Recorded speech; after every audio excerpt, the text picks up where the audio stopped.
What do we get wrong about setting and achieving our goals? So how important is it to kind of step away and get into a space where you can think about the bigger picture? Tell me about the importance of journaling. I want to ask you, because there might be people listening here who say, what do you mean willpower doesn't work? So I will ask you, why doesn't willpower work?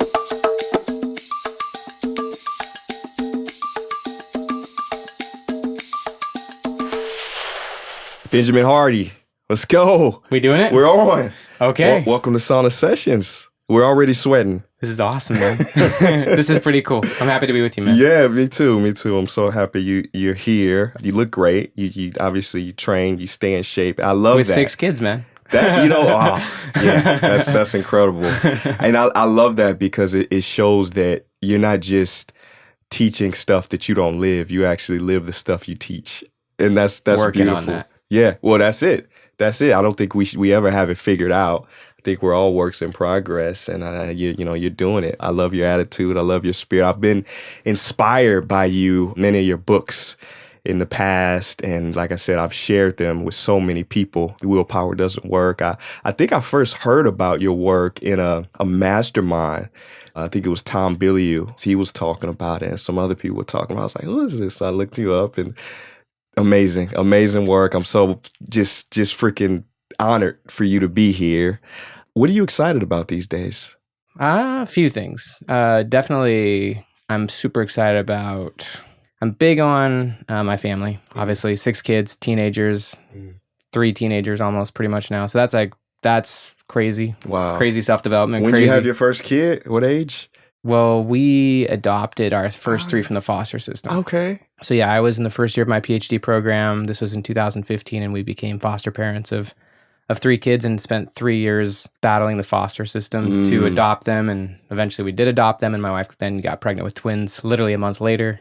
So that was 2018. That was the year Willpower Doesn't Work came out. Wow. So we adopted our kids and had twins and launched that book and moved to Florida. So that was a big year. And yeah, they're always inviting me to be better, less emotionally reactive. Me and my wife are really learning that we've got to be better on that one. So that's like ultimate growth. I'm writing a new book right now called How to Stretch Time. So that one I'm deep in. Like that one's a fun flow and just having fun. I mean, honestly, I think I'm enjoying honestly, truly. Amazing. How many books have you written so far? 8. 8 books. Okay.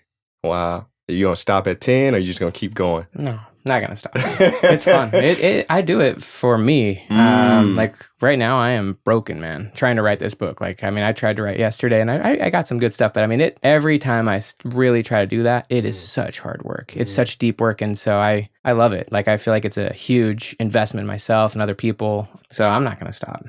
How do we stretch time? You got me curious. Can you kind of break down the summary?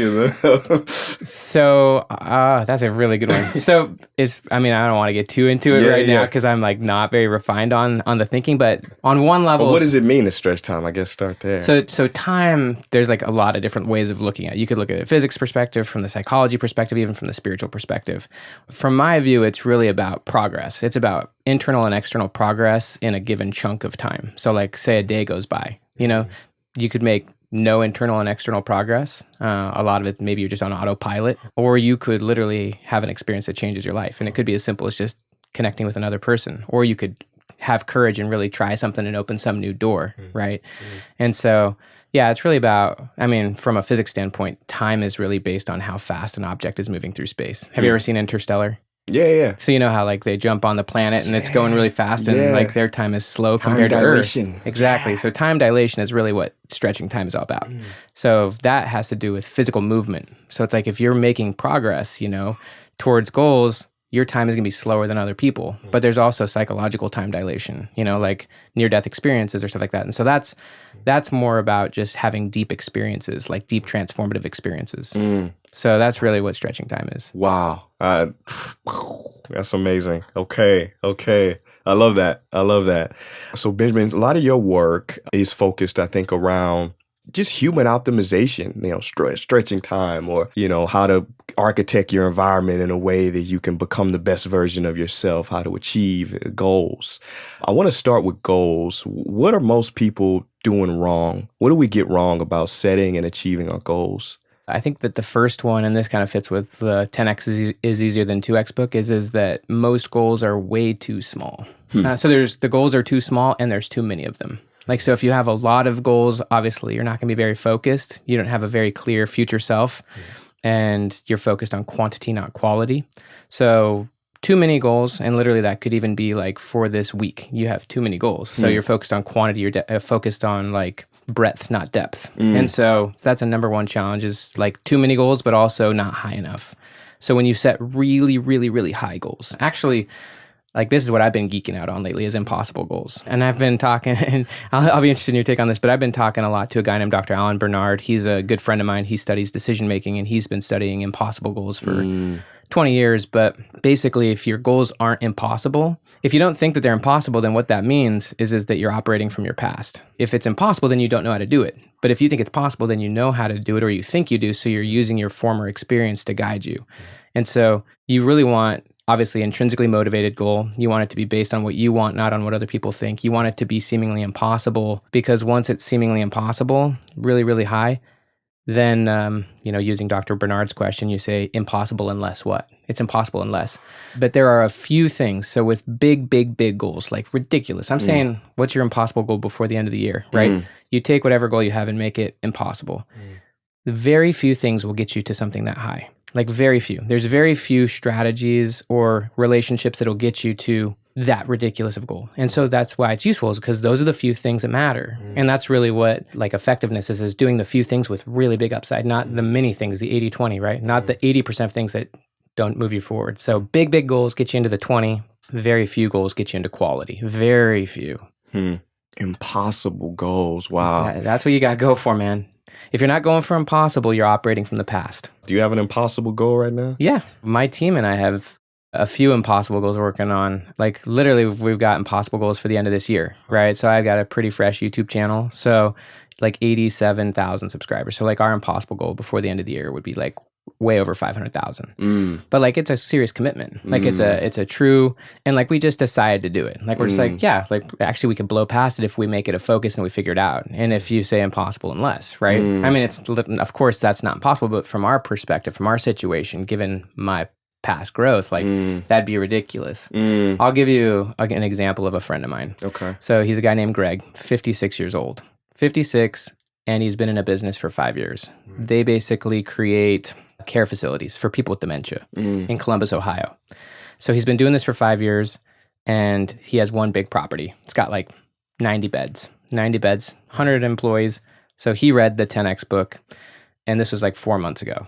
And so he had his goal. He had a 10-year goal by age 66 to have 3 of these properties. So he had one, wanted 3, and then wanted to sell it at age 65. So basically his 10-year goal was to get 2 more properties. So basically in the next 10 years, he wants to get 2 more properties, have 3, and sell it. So he read that book and realized, what the crap am I doing? He's like, I'm going to be 65 years old. So rather than 3 properties in 10 years, he's like, I'm going to have 10 properties in the next 3. And literally when he decided that, like this goes to the idea of if you change the goal, you change the path. So he was very dogmatic in his approach. He was like, I need to do it this way. I need to develop properties. But once he changed the goal and he's like, if I'm going to have 10 in the next 3 years, I've got to do it a different way. And so he and his wife were talking, and his wife's like, there's all sorts of properties and incredible things around here if you just like look for it. And so he literally called his friend who's into real estate. His friend said, you won't believe this. There's 2 properties available right now, right in Columbus. So 45 days later, he had 2 more buildings. Wow. So he achieved his 10-year goal in literally 2 months. But then I met him because I'd never met him. And he told me this. He's like, Ben, you'll never believe this. He's like, I literally have these new buildings. He's like, we just did it in the last few months. We went from 100 to 300 employees. We've staffed them up. Like, he's like, all because I changed the goal, changed the timeline. And so I said, all right, well, Greg, this was literally like a month ago. I said, what's your impossible goal for the rest of the year? He's like, freak, I don't know. So he sat, he pondered it, he went, he thought about it, he wrote it down. He said, I'm going to get 3 more properties before the end of the year. Like, these are big properties. And remember, his goal was getting 2 more in the next 10 years. Wow. And so he did that. Like, literally last week, he wrote them down, shared it with his wife, and then he got a call from his partner that there are 3 buildings available. And so he's literally put an offer on them, and he's probably going to end up with 7 buildings before the end of this year. And like, again, his goal 3 or 4 months ago was simply to have 3 by the end of 10 years. Wow. But now he's going to have 7 before the end of this year, just because he's actually opening his mind up to that. He changed his framework. Wow. Yeah, it reminds me of, I think it was Diamandis who he talked to, well, maybe no, it was the 0 to 1 guy. Oh, Peter Thiel. Maybe that was Peter Thiel. Yeah. I'm mixing up the Peters. One of them said about the pushing the 10-year goal into 6 months. 6 months. Yeah. How do you achieve your 10-year goal in the next 6 months? Yeah. That's another way to make things impossible. It really forces you into really unique strategies, pathways, or relationships, because you're like, there's no way we can achieve that unless what? Well, unless X, Y, and Z happen, and like necessity is the mother of invention. So it leads you to the few things with the highest upside. That's so amazing. That's so amazing. So you mentioned your friend, because my next question was going to be, how does somebody formulate the goals? So you think taking that time to sit down and contemplate. It might be a different goal entirely. Well, and just have that quiet, because we live in such a world of distraction, and we're always, working towards the next thing, the next deadline, and it's in front of us. So how important is it to kind of step away and get into a space where you can think about the bigger picture? I think it's huge. Like, I think if you're not doing it at least weekly for 30 to 60 minutes, if you're not doing it at least weekly for 30 or 60 minutes, then you are more on autopilot than you think. Like, from my standpoint, every day at the end of the day, even just giving yourself 5 minutes to review the day, like that's actually a way of stretching time, is saying, how am I different from who I was yesterday? And just looking for it. Like, if you look for the ways in which, like, you've made progress towards your goal, because whatever you focus on, you create more of. Whatever you focus on expands. And so that's also true of your past. Like, you want to stretch your past even in the last 24 hours by saying, how am I different than I was yesterday? That's actually a big part of integration as well, is actually acknowledging, you know what, most of my plans went to crap, but like, here's what I actually learned, and here's how I actually do know more than I did at the end of the day yesterday. And then you write it down, and boom, then your brain like processes that while you're asleep. And so I think and then you can think about tomorrow, but on a weekly basis, I think you definitely want to take 30 to 60 minutes. And if you can, on regular intervals, like for me, I was just on a plane flying here to LA to come hang out with you. And I had 4 or 5 hours just to just chill with some quiet music and like think things through. And I did make some changes. And when you change the direction of the airplane, it changes everything, man. Wow. Love that. Course correction. Yeah, it's so easy to get caught up in, what you think you should be doing or what people think you should be doing. I call it the difference between a good idea and a God idea, and they say the devil's greatest tool is to give you a good idea so that you can only focus on that, but you miss what you were here for. I think a lot of great ideas and people have come from being in solitude, whether it's even going to prison. A lot of people are just having that time. It's the best thing for them. Yeah, it seems like that. Like, Malcolm X, or, all these, like, it's so fascinating, but we don't get a chance to pause in our life. But I say respect the pause and really surrender into it and recalibrate. You care if I ask you one on that, God? Yeah. I want to just know, because I think this is such a big one. Choosing your own goals, but also having inspiration and like living a true purpose, which you choose, but also it's a higher purpose as well. What are some other ways that you connect with that God goal? The God goal. The God goal, yeah. So you got like whatever you said before, the God purpose of the Yeah. Well, I think it's interesting. I think number one, you have to realize that you're exactly where you need to be at all times. You're exactly where you're supposed to be right here, right now. Anything else is just an idea that's going to create more anxiety. So when we accept where we are right now, when we surrender to it, we can also say, okay, now I want to be in another place. I want to elevate from this place. But I think accepting where you are is a big crucial part in that God idea. One thing I use is death. I mean, you know this better than anybody. Talk about stoicism and memento mori. Remember that you will die. I think keeping death on your shoulder, on your left shoulder, as kind of a guide. I call death the ultimate life hack. Because when you really go into the impermanence of existence, you find out, hey, I'm actually kind of wasting my time here. I'm not doing what I feel like I should be doing. And that recognition is perfect. You're actually where you are. You're doing what you should be doing. But when you can recognize that, that's when things change. I think there's a level of humility, surrender, and, is what you're doing out of love too. So many people that I know that haven't done the inner work but are vastly successful on the external, whether it's, the mansions, the cars, the money, all of this stuff. You sit with them and you recognize that what drives them is actually, it comes from a childhood trauma where they were trying to make mommy or daddy proud, where they were trying to get love from them. And so they can never actually achieve that love by achievements, by more accolades, by more awards or more money in the bank account. So I think recognizing that what we're all here to do is to love, is to be love. And then we're in our creative zone, I think, when we can surrender to that. Then we're in our genius zone. We're more creative, we're more open, we're more in flow. And I know you talk a lot about flow as well. Talk about that. Tell me about flow, how to get into flow. From your research, how can we find flow more regularly? So I used to think that, back when I was a blogger, for example, like I was I was blogging like crazy when I was in my PhD program trying to become a professional author, and I did really well, and I got deep into, I didn't go deep into flow, but I was good at clicking into flow. But those flows were like for an hour or two when I was writing an article, right? So you can do things to get yourself into a quick flow state. So for example, like I would take some caffeine and do a massive workout and listen to great books, and then I'd go and write articles, and like I think having a singular goal obviously is really good, like a single goal at the moment. So obviously my goal right now is just to answer your one question on this topic. Like, I'm not trying to overly think about, keep it simple. Yeah, like I'm literally just focused on one goal at a time, which in this case is answering your question. So like when you sit into a flow, have one goal, have an objective, get to it. And so that's how I used to approach it. And I still think that that's really great, but that is still kind of incremental thinking. It's still shallow, not deep. And so how I've thought about flow a lot lately is it's more about design, like designing, first off, much bigger goals that require a lot deeper work. So it's kind of the comparative of going from writing blog posts to writing a book.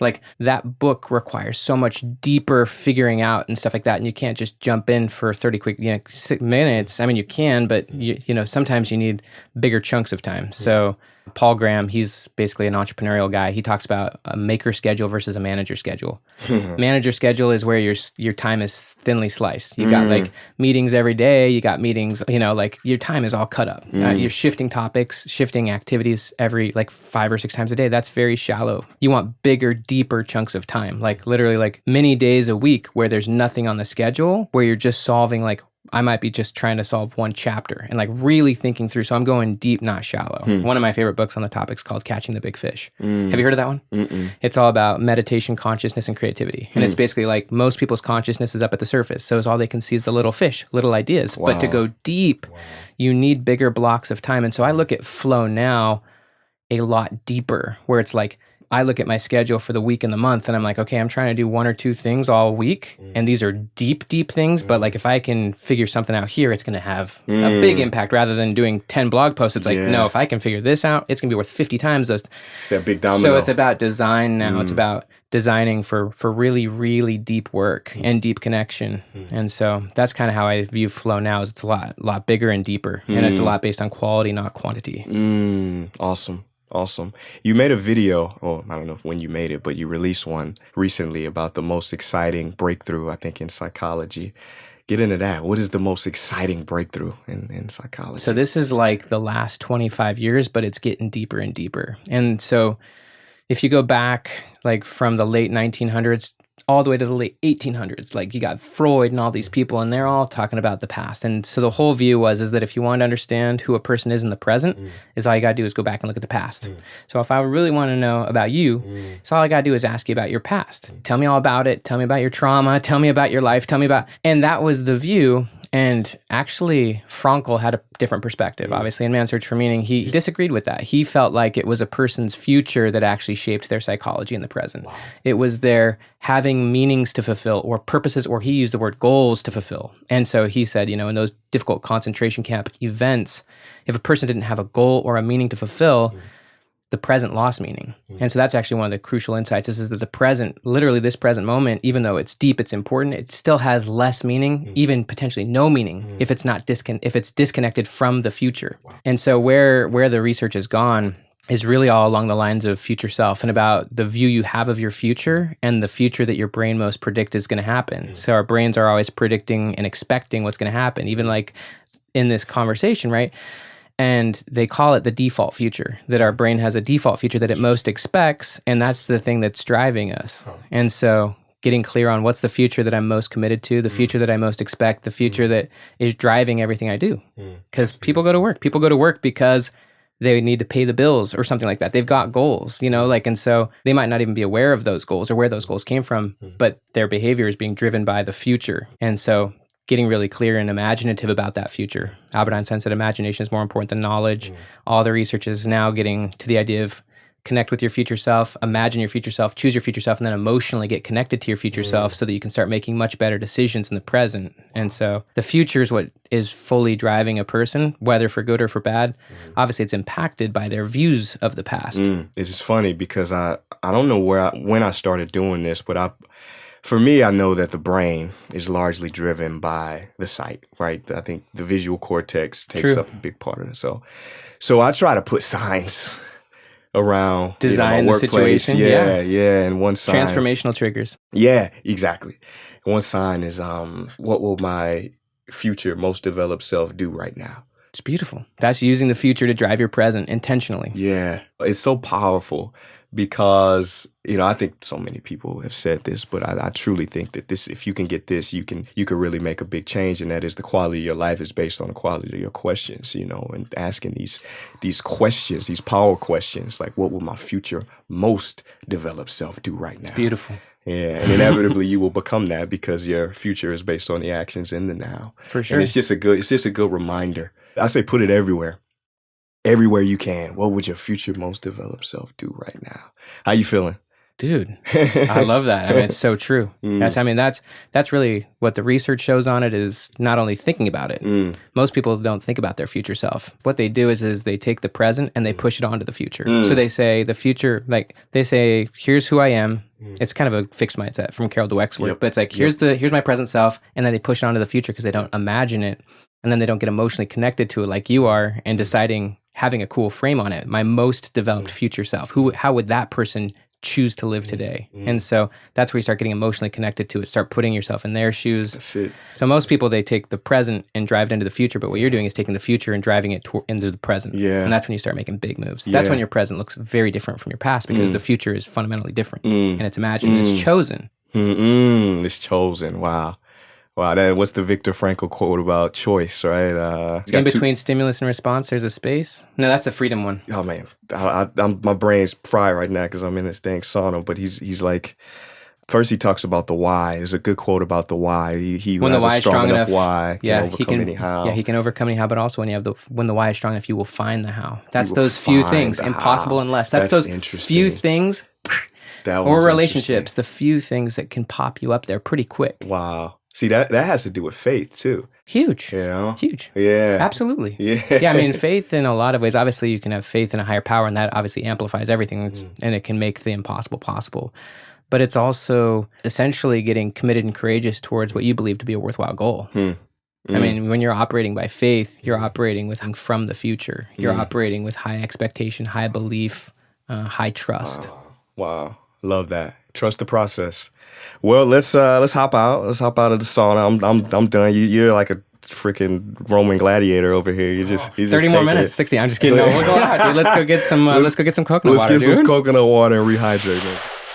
Beautiful. All right. Welcome to part 2. How was the sauna? It was awesome, dude. Thank you for that. Thanks for the recovery. Yes, nice, man. I'm actually that was, I don't know what it was about that session. I'm like, how long were we in there, Dustin? Like 30 minutes? 20 something? Felt like I was sweating more than usual, even though I sweat like crazy already. But I feel like I got a good detox Nice, out man. there. But I want to ask you, man, you're so well-read, you're so sharp. What got you, was there a turning point in your life? Was there a pivot point that kind of catalyzed this research, this inquiry into human optimization? What was that? Yeah. It's really about human optimization, but also just human change potential, how much people can truly change and grow and what's possible there. Definitely there were events that sparked my interest. So, when I grew up, my parents got divorced when I was 11, oldest of 3 boys. The divorce rocked my dad, and he ended up getting into pretty deep addiction. And so we had a very chaotic environment during my high school years. I barely graduated high school. It was very chaos. I did a lot of just like detachment, but I did have kind of that North Star, like that whole Frankl idea. I had a why to live for. How did you just naturally had that? I had an amazing grandfather, Rex Hardy, who we named our little son after, and just some positive spiritual experiences. So I had a desire to serve a mission for my church. And so like that was kind of that thing that was up there that semi allowed me to navigate the chaos, where it's like, okay, like I can get to that, and if I get to that, I'll figure out what's next. Like how I frame it now. Have you ever read the book The One Thing? Yeah. So it's kind of like that was the one thing that like, and I kind of think about that like as like a keystone goal. Like keystone is like the centerpiece in an arch that holds it together. And so like that was just like the one thing I'm like, it's like Frankl, you know, if you have a why to live for, you can bear anyhow. And so like I was going through all sorts of stuff, trauma and stuff, but I had that why to live, which is like that North Star keystone goal. And I was like, if I get to that, I don't really need to figure out college. I barely graduated high school. I'm like, I don't need to figure out all this stuff. If I can just get to that, I'll figure it out. And it also just gave me a little bit of clarity to avoid various issues and stuff. So like a lot of that keystone goal got like faded away, you know, but it was still like a little bit there in the mist. And so ultimately barely graduated high school, ended up going for that. And that was a very powerful, deep, immersive experience, just going and like diving deep into spirituality, doing missionary work, doing community service, reading tons of books, self-development, spirituality. And it was on that experience when I started writing in my journal, just dumping it and just learning how to write stream of consciousness. And that's when I was reading a lot of really good books, and I was not a reader, but I was having all sorts of transformational experiences, expanding my mind, reading, filtering it all and like writing, and just like, and also, you know, a lot of forgiving my dad and stuff like that, healing my past. So like I had a lot of those experiences and watched myself change insane over that period of time. And so that really got me interested in psychology, and it got me interested in, you know, seeing how much I could go through and change and heal and stuff. Like I want to figure out how to provide that for other people. I wanted to write books. I want to just like, and so that kind of led me into psychology and eventually into leadership psychology and stuff like that.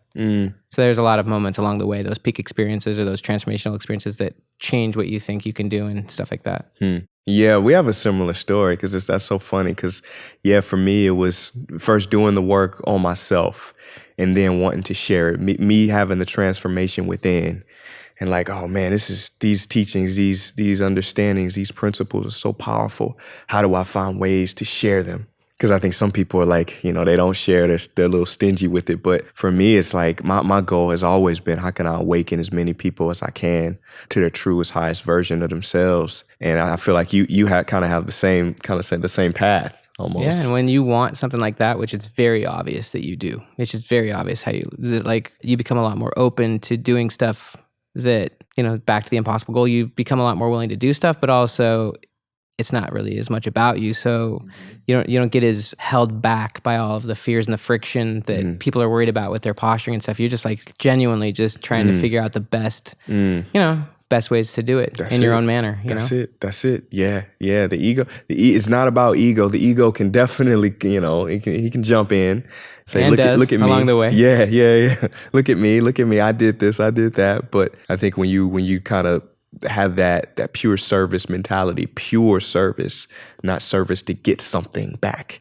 but totally pure. And also you have like a framework. Like I tell people if they're arguing with their spouse, there's this cool like hugging meditation that they can do where it's like you basically first you hold your partner's hands, your beloved's hands, and then you gaze into their eyes, and then you give them a hug. And as you're hugging them, you picture where you and your beloved will be 300 years from now, right? You'll be good, you'll be done, you'll be forgotten, and then you just hold that. And then you come back and you look at your beloved and you realize this ephemeral time that we have on planet Earth.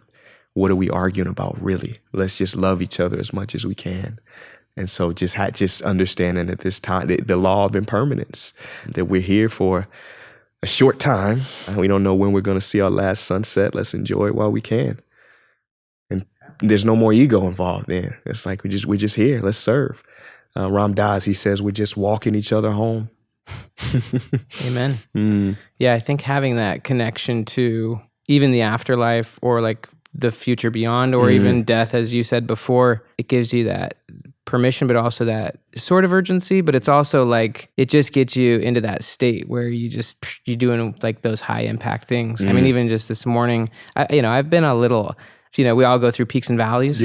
And so we all have our moments of going up and down. And I've been semi through a valley and kind of a stretch, getting connected to the next peak. And so it's been a little slower, but this morning, literally I woke up and like, I know I haven't been like on my A game as much. And I mean, I've still been doing great things. And if I compare even like the last few weeks with 2 weeks of last year, cool stuff's happening, even though it doesn't feel as good. But today I like literally clicked into that. I was just like, I'm going to make today worth 10 or worth a year. And like, it just clicked me right into like doing a few really good things and just being present. And, and so, yeah, it was fun. I heard you speak to that in reference to burnout. And that's something I think a lot of people experience. But one of your suggestions for burnout was to recognize your wins. Oh, yeah.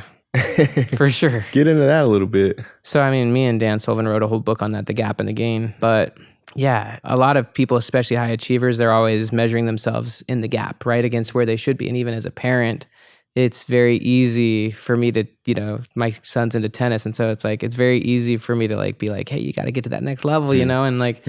And that's all cool. It's good to have a future self. It's good to have deliberate practice and stuff, but it's also very easy when you're doing that to feel like you're nowhere right now. Like if you're always measuring yourself against where you think you should be, then you're often devaluing where you are now. And so it doesn't matter how much you've accomplished, you feel like you're nowhere because you're feeling like you should be there. And so, yeah, there's a lot of psychological benefit to continuing to measure yourself backwards, as Dan would say, be in the gain. So appreciate your progress. Like see, and I do this regularly. It's like even what we were talking about in the sauna, which is like, how am I different than I was yesterday? What were the key things that happened maybe that I underappreciated? Like what actually did happen that represented progress towards my future self? Because if you're looking at your past through that lens, how you frame your past largely shapes what you expect for your future.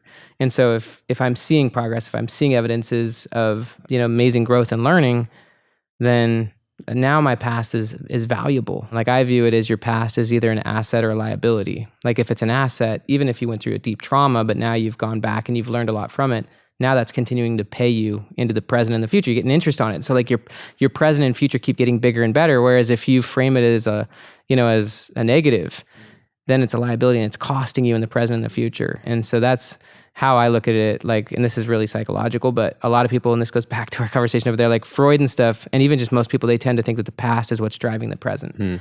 But like truly from a psychological standpoint, it's actually the present that shapes the past. And like the past is always reshaped in the present. It's the present that determines the past, not the past that determines the present. And so like any time in the moment, you get to choose to expand the value, the beauty of that experience. Even 24 hours or 3 years, I could look back at who I was and how I'm different from my past self. Now it's becoming an increasing asset that's amplifying my present and future. The power of choice. The power of choice. I look at the world and I know that the world is plastic, right? There is no objective reality out there. Somebody said there's one earth, but there's billions of worlds. Everybody's in their own, individual world, their own, as Timothy Leary would call it, the reality tunnel. We're all in our own reality tunnels, and we can change it. And that's, I think, the work that you're really putting out there. And it's beautiful. It gives people hope that they don't have to be a victim of their past. They don't have to continue to identify with the traumas of their past, but they can identify with a future version of themselves. One thing I heard you talk about was journaling. Tell me about the importance of journaling. It's a massive, what they would call keystone habit. Like if you can really learn how to do it, I think a lot of people, they have friction on it because they try, stop. And they have a hard time getting into it. They don't know how to start. I have found journaling to be insanely powerful. Definitely, like there's things around journaling that are helpful. Being in a quiet place, maybe having headphones on and music or nothing, whatever you choose, giving yourself some space. The set matters, set and setting, the environment. But yeah, I mean, just writing stuff down, I'm always amazed. I mean, even just today, I journaled for 20 minutes today, 15, 20 minutes. I'm really working back into a keystone habit I used to have, which was output before you input. This is something I learned from Josh Waitzkin. He wrote a book called The Art of Learning. But like when you wake up, your brain, your subconscious has been doing so much work, right? But if you then immediately just wake up and open up the phone, you're inputting. And so now you're like losing access to all that. So you want to output before you input. You just literally, like I did this morning and I was reminded because I've done that a lot. Like, so I'll wake up and I'll, you know, super hydrate and stuff, and I'll want to go and like get my body moving and exercise. But like literally for like 15, 20 minutes before I go, like output, like don't open the phone, output. And so I just started writing about just being honest. Like I love the quote, all progress starts by telling the truth. You know, that's an Alcoholics Anonymous quote. Wow. All progress starts by telling the truth. And so I would just start writing about, even this morning, I just started writing about being really honest with myself. Like the last few weeks, I haven't been that great. You know, even though I've gotten some stuff done and I'm happy about that and I'll be in the gain about it, like just being honest with myself, I haven't been my best self. And so I just started writing about that, and ideas would come and I just let it write. Like it's learning how to access that flow that your brain was doing beautiful work at night. And I'm always shocked at what comes. Like, and you even can just be deliberate. Like, you know, like thinking about what are the few things I really want to do today, or like what is my impossible goal. But just giving yourself that space, I'm always amazed at what comes. And then it leads me to reaching out to certain people. I mean, I literally reached out to various people that would never have come to mind if I would have just jumped straight into my phone. And big things have regularly happened in my life because I've given myself that space. You know, you were talking about space before and getting the God goals and connection. I definitely get in the right frame, pray before I do it, get into a meditative state, and just write and just kind of be honest with myself and think about what matters. And then it's kind of the mind it honestly just takes over. And that's when you get into the stream of consciousness. So yeah, but I couldn't say more about journaling. I think it's been the key for most of my learning, my healing, even just decision making. I sit in there when I'm thinking about ideas and just draw pictures. I mean, it's hideous, you know? And so, but yeah, I mean, it's very helpful for creativity. Use a blank journal or I'm in lines, just lined, Okay. line journal. So I mean, I just have leather bound journal and just lines. And I've you know, if I'm like going to have a session where I'm like literally going to just like document and write down what's going on, I'll write within the lines, but a lot of times I'm just scribbling, like arrow that way, drawing, like just connecting thoughts and ideas, or just thinking about who to reach out to. So a lot of it's just a space to think, a space to let go of stuff, a space to get some insight. That's incredible. I want to get into the morning, because you mentioned when people wake up, they're straight, you know. They start inputting. They start inputting. It's interesting because one thing I started doing for creativity, this is something that I want to say Edison used to do. You may know this. You do. I don't know. Maybe. He used to sit in his chair as he would doze off in his chair, you know, whether nap or sleep. He would have these metal balls in his hand, and as he would doze off, the balls would fall on the ground and wake him up. And when he's in that space between dreaming and waking, he's most creative. Right. So I did this. I didn't do it while I was sitting down. I did it when I first woke up in the morning, and I was still in like kind of a hazy like space. And I was like, okay, I'm not going to wake up fully, but I'm still going to stay in this space. And I just got a journal, and it was the most hideous handwriting ever. Yeah. But the ideas that came, incredible when you're in this space. Like the creative side of the brain must be more active. So that was a curious thing that I wanted to share with you. It reminds me of some like research that Dr. Huberman's talked a lot about, and I've even looked this up, where the reason Edison, I've never heard this story, but I think that obviously Edison was doing this experiment because he wanted to, like he was expecting to get good ideas. You know what I mean? Yeah. And so like he was doing it not because he was expecting nothing to happen. And so he was using it as a tool. And one of the things that, you know, a lot of that research shows is that your anticipation for what's going to happen the next day is actually a better indicator of like how you'll do than even how much you sleep. So like going to bed, you know, it's like that quote from Edison, never go to bed without a request to your subconscious. And so like you could tell he was using that as a tool, almost as a trigger to get ideas. And so, but he anticipated it, he expected it. And so like you definitely want to go to bed with positive expectancy for the next day, and then wake up and start building evidence on that. Like, you know, like actually watching yourself operate in that. That's part of actually being in flow, is like, if I want to dip into a flow state and like have a really good writing session, I've got to anticipate that. Like you set up the conditions, but then you start acting and you start seeing evidence. Oh, I'm actually writing. I'm in flow. I'm not going to look at my phone. Like I'm actually just doing this. And then you just dip deeper into it. And so you definitely want to go to bed with that positive expectation, and then you wake up and you start immediately acting on it. What about visualization? How important is that, or how useful is that? I mean, it's huge. It's like without vision, people perish, And so I think that fits with Albert Einstein's quote, imagination is more important than knowledge. And so it's like you want to actually think about and see your future self.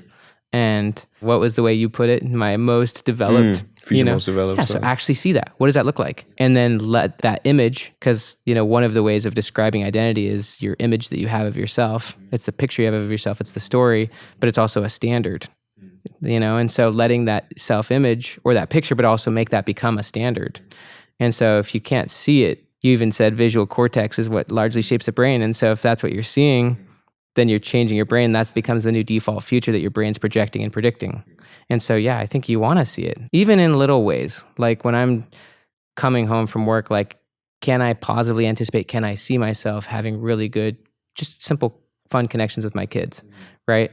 I think like Esther Hicks and all them, they call that segment intending. But it's basically just like choosing how you operate in a situation and seeing it and getting better and better at seeing it and then watching it happen in real life. So yeah, I think visualization is huge.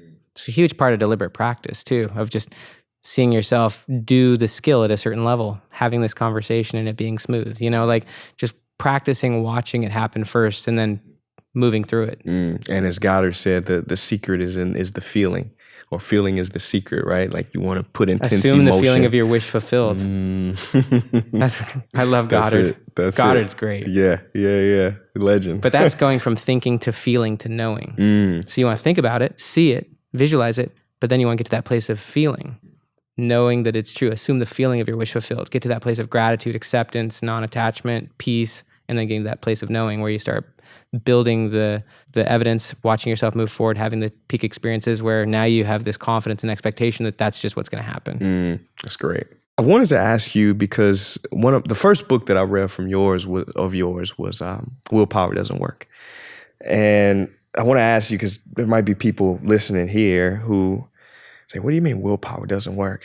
So I will ask you, why doesn't willpower work? So one thing I want to say, I'll explain from my views on definitely why I think willpower is a horrible approach. I will say I wrote that book 6-7 years ago. So I'm a pretty dang different person than the guy who wrote that book. But I still agree with most of the ideas that my past self back in 2017 was thinking about, there's a lot of things I disagree with that guy as well. Okay. But I love that dude. Yeah. But in terms of willpower, some of the main ideas in that book were definitely that context is more powerful than willpower. So like as an example, like, I came from a challenging environment of addiction, right? And I actually wrote that book literally for my younger brother because I saw that he was struggling to make progress. He had all these great desires, ambitions, but he was still hanging around with his same old high school friends, right? And so it's like, it doesn't matter how much desire or even effort you put in if you're not setting up the conditions, if you're not creating the environment, then it's not going to happen, And so environment typically beats willpower. And so if I'm constantly consuming negative media, but I want to be positive, like, that's kind of a bad idea. If I'm scrolling and just observing like nonsense content, like, your input shapes your outlook. And so that was really a book about just the power of context, and that if you really want to make progress, you really got to start reshaping your situation, your environment, remove the inputs. And if I'm around certain people, if I get myself in certain environments around certain people, it's very easy to operate in that way. And there's a lot of research even on that, on grit and on things like that, where it's like, if you want to be gritty, if you like, be around gritty people. That was one. It's just that truly the environment will win. And so you gotta, you gotta be smart about that and wise about that. And you gotta choose an environment that pulls you towards your future self, not keeps you stuck to your past self. Obviously, there's other reasons, if you're trying to overcome an addiction through willpower, like you're literally just clinging and holding on. Like you're trying to grit through it when actually the thing you need to do is actually like get help and let go. Like, Wow. like that's the thing you actually need to do is let go of control and actually realize you need help. You need a higher power. You can't do it on your own. You've proven that over and over again. Like you're trying to do it through willpower alone and fight a silent battle is the reason you're like burning yourself down. And so that's like relinquishing control, letting go, realizing you can't do it through willpower. You can't. You know, if you ask anyone about addiction, willpower is not the way. And obviously higher power, we've talked about higher power. That's much more powerful. You know, even motivation isn't willpower. So, I mean, there's just so many reasons why willpower is kind of a slow approach to growth. It's not willpower that allows me to write books, you know, as I think Darren Hardy would say, why power is a lot more powerful than willpower. You know what I mean? So like willpower is just kind of like a really like, it's very physical. It's very gritty. I mean, it's like, there's so much better sources of making things happen, even just letting them go. So the group of friends that your younger brother was around, I think that's something that a lot of people can relate to. What are some practical ways that we can shift our friend group around? I mean, I think it's a continuous process. I ask myself this question: are the 5 people that surround me more a reflection of my past self or my future self? Even right now, like me being honest, are the people around me more a reflection of my past self or my future self? And maybe 2 or 3 of them are still incredible friends I love, but honestly, they're more a reflection of my prior chapters and not a deep reflection of my future chapters. That doesn't mean they're no longer my friends. It means that I'm being a lot more thoughtful about the influences that are shaping me and also the relationships. Usually relationships are honestly toward a shared goal. Like when you're a teenager and stuff, the shared goal might just be just chilling, hanging out, having fun, you know, relaxing. But over time, the goals become a lot more meaningful and purposeful. And so you want to put yourself in relationships that can help both parties' future selves, and that it's very like thoughtful and stuff like that. And so I think all progress starts by telling the truth, you know, like I think it becomes an organic process when you really start connecting with your future self. You start moving in that direction because that's where your eyes are focused. And it becomes easy. It's not like you have to have hard or weird conversations, although that can happen, but it's more organic that if your futures are not going in the same direction anymore, some people might be hurt, but I don't think it has to be big or dramatic. Like I actually think you can have lots of love and acceptance for the other person. You can share with them, this is my focus right now. Yeah. Like I'm going to be focusing on this for a while. And so we probably won't be chilling as much, but like that doesn't change, you know? And over time, back to the idea that the present shapes the meaning of the past, you can choose to frame it in a positive way. Like there's no reason to be mad about it. It's what got you here. Exactly. It's not what's going to get you there. Exactly. So like even making quote unquote mistakes, there's no reason to have negative feelings towards your past self. You want to have compassion and empathy towards your past self, and that can be true of other people as well. So there's no negative feelings when you're letting those things go. It's actually positive feelings. It's just, you know, like this has been amazing. There's been a... That's it. So I feel the same way. I feel if the friendship was truly based on compassion for that person and love, it's also going to be based on understanding. There's an old saying, love wants that person's best. Possession wants that person. So if a friend is just, they want you, they just want that connection with you, but they don't want what's best for you, are they really a friend? This is the question you got to ask. I think freedom too. Like if there's cleanness or possession, as you're saying, like it's not a free relationship out of choice. You know what I mean? There's some lower emotional thing that's clinging or holding on, maybe even just nostalgia. 100%. But if it's pure freedom, then like, you know, you let things go. Which is what it should be based on. Dr. Benjamin Hardy, I want to play a quick game. This game I call the 5 bests. It's kind of a rapid fire type of situation. Do the best you can. Do the best you can. I know there's no best. I'm going to try my best. But whatever comes up, just give me that one. So what was the best advice you ever received? I think it would probably be situational, honestly. Like I could not figure out what advice was so powerful to my like super past self. Recent advice, which was really powerful, was me and my wife were thinking about like a financial decision. And one of my really good friends who's very wise, I call him regularly when I'm trying to make decisions. I was kind of unclear on this decision.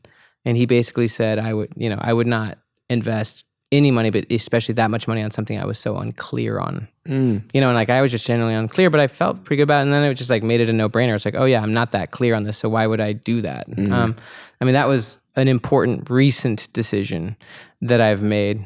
In terms of, big picture, I mean, it's weird for me how everything starts to just like boil together, And so it's really hard to, that same guy actually gave me another great piece of advice. So last year, I was writing 10X is easier than 2X. That was my third book with Dan Sullivan. And I was very conflicted about the relationship. Not about the relationship, but about the collaboration. Anyways, I was thinking like, if this doesn't change, if the dynamics of this don't change, then I'm not going to write any more books with Dan. Not because I have any hard feelings towards him, but it just doesn't have that. It's not meeting the 10X filter. It's not my future self. It's now my past self. And a lot of people were like, Ben, you can't go and talk to him about this. You can't do this. You could end an amazing situation for yourself. And this same friend was like, no, he's like, you gotta you gotta do what you want. You gotta be true to what you absolutely want and not be afraid. And so he's like, you absolutely need to go and have that conversation. And I went and had that conversation, and we ended up choosing not to write books anymore with each other. And now I'm learning all sorts of things as a result, and it's awesome. So I'm happy. But yeah, like most people in that space were advising me not to do it. They were advising me to take the really conservative route and operate out of fear. And he was like, no, man, you gotta operate out of faith and do what you absolutely most want towards your future self. Love that. Thank you for sharing that. When's the best time in your life? When was the best time in your life? Like season? Period. Could be, some people say now, some people say, when I was in college, some people say... I mean, even if I look back, and this fits with the present shapes the meaning of the past, even if I look back on my teenage years, which were heavily chaotic and volatile, there is so much juice that still feeds me from that period of time. I mean, that definitely not was my best time, but I have nothing but positive feelings towards that time.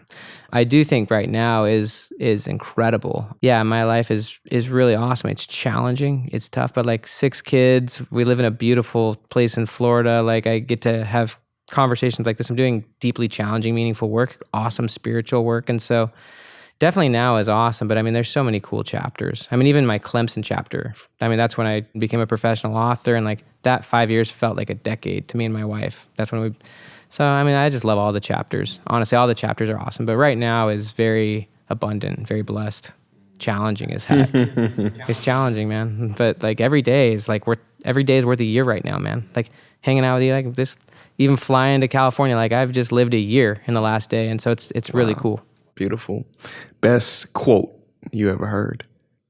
I mean, I really don't know, but the one that has been hitting me a lot lately is all progress starts by telling the truth. That one, I've gone really deep on that one lately, man. And it just keeps going deeper. That's a good one. I think it was Sam Harris. I think it was Sam Harris. He wrote a book called Lying. It's super small, but you know this book? I haven't read it, but I've seen it. Yeah, it's great. It's all about telling the truth, even in small things. It's really good reminder. I mean, just to live an authentic life. You just feel better. You can go to sleep at night, not to live a life that's just disingenuous. Who really wants that? I've heard a key aspect of being able to go on and off, which is a big part of high performance, being able to really tap into the zone, but also fully recover. Michael Jordan was really good at that. During timeouts, he would just go sit down, put the towel over his head, and he was just out. Okay. And his heart rate would drop, literally fast. And then he could just click right back on. But that fits with sleep too, the ability to just, I've definitely heard that a lot of that has to do with a clear conscience. Just the ability to just makes sense. Yeah. Just, and then click right back on and not have to muddle through so much maze. Yeah, makes total sense. Best investment you ever made? I look at so many different things as investments. I mean, even coming out here and spending time with you, I look at it as an investment in myself and this experience and whoever is watching. So definitely every time I mean, those two years, giving those 2 years to God, that was an investment that constantly keeps paying me back. And so, yeah, I think every time I create that space that you were talking about back in the sauna, that's always the best investment. And also, a quote that I love is, never let a goal to be accomplished become more important than a person to be loved. That's and a good one. That one's hit me a lot. And so it's always an investment. Wow. You never let a goal to be accomplished become more important than a person to be loved. And so I think that the massive investments have been in learning and connecting and being with people. I mean, even going from 0 to 3 foster kids, that is an investment in them, 10x more investment in us. I mean, I would not have been required out of necessity to learn so many things if it wasn't for those conditions we put upon ourselves. And they keep being an incredible investment, you know? And so, yeah, creating space for learning, connecting with God, obviously reading a good book, other people. It's the best ROI. Best book you ever read? It's tough. Maybe I say like in the last week because I know you read a lot.